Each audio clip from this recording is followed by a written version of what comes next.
I'm so excited to be in the kitchen with you guys for today's video because this has been a really highly requested one, and that's for baby food recipes. If you follow me over on Instagram, then you most likely have been watching my journey of me making baby food for my 7-month-old daughter Sawyer. And I've gotten a ton of comments, questions, and requests to share with you guys my process over here on my channel. So I'm excited for us to do exactly that today. If you're new to my channel, welcome. My name is Jessica. I'm a holistic nutritionist, but mainly I'm just an everyday mom. I'm just trying to make simple, natural, and nutritious choices for my family that are attainable and easy to integrate into our very busy lifestyle. If that sounds like something that you would be interested in, I would love for you to take 2 seconds and consider joining the family by hitting that subscribe button right here down below.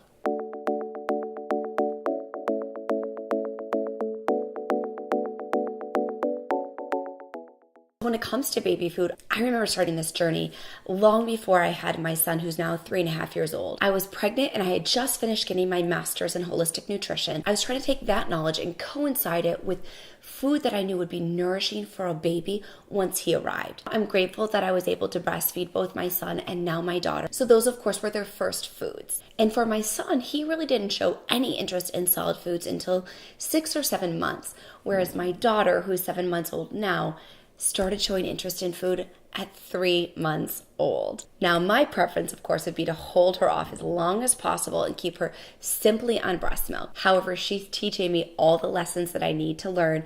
She was reaching into our bowls and grabbing plates from us at 3 months old. So I was only able to hold her off of solid foods until 4 months. Now, you may be wondering why I wanted to hold her off from eating solids.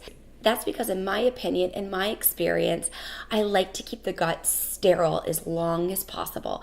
And what that means is you're simply only exposing them to breast milk or formula. But they say that your children are placed on this earth to teach you the lessons, and Sawyer is definitely doing that with me.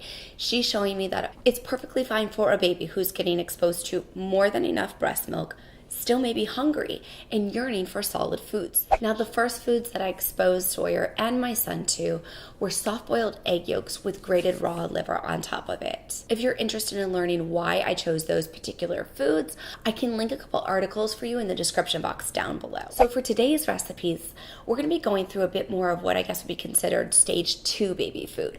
Because she has been exposed to multiple foods by now, I'm able to mix foods together. I'm able to expose her to starchier vegetables and even meats. Now, something to be really conscious of when you start your baby on baby food is to start slow and work your way up. Don't get frustrated.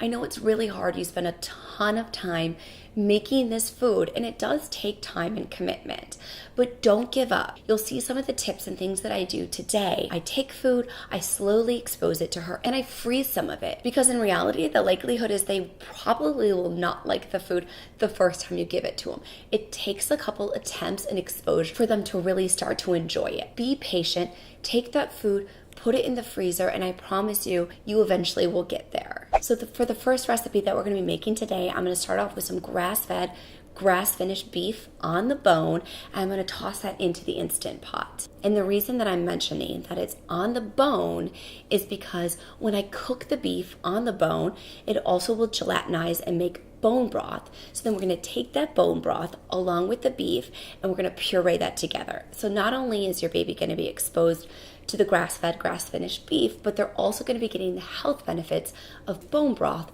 when they eat this meal. Next, I'm going to be taking some root vegetables. I have Japanese yams and sweet potatoes. I'm going to peel and chop those onto a baking sheet. And then I do have a quick shortcut. I did buy organic, pre-peeled, pre-chopped butternut squash at Costco this weekend, which is incredible, and I'm going to also throw that into the baking sheet. Now, given, like I said, Sawyer has been exposed to multiple foods before, so after I do bake everything, I'm going to put it into one blender and mix it up.